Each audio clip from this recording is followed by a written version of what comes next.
Сәлем достар, сіздермен Салтанат. Бүгін грек салатын үй жағдайында дайындаймыз. Алдымен каналыма тіркеліп, лайк басып, комментарий қалдырсаңыздар болады. Қияды жақсылап жуып, төрт бұрышты ірі қылып тураймыз. Туралған қиярымызды таза ыдысқа салып қоямыз. Және одан кейін барып қызанақты да тураймыз. Қызанақты ірі төрт бұрышты қылып турап аламыз.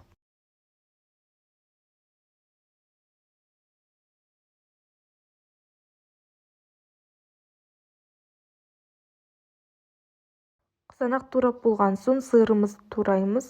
Мен фетакса сиырын қолданамын. Өзіңіз қалаған сиырыңызды қосып пайдалансаңыз болады.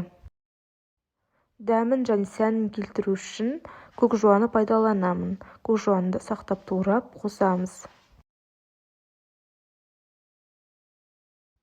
Дәміне қарай тұзын, бұрышын қоссаңыз болады. Мен бұрыш қоспаймын, тек тұзын қосып пайдаландым. Және зәйтүн майын қосамыз.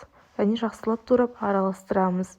Ас болсын. Ұнаса лайк басып, комментарий қалдырып, каналыма тіркеліп кетіңіздер. Көріп тамашалағандарыңызға үлкен рахмет. Сіздермен бірге Салтанат.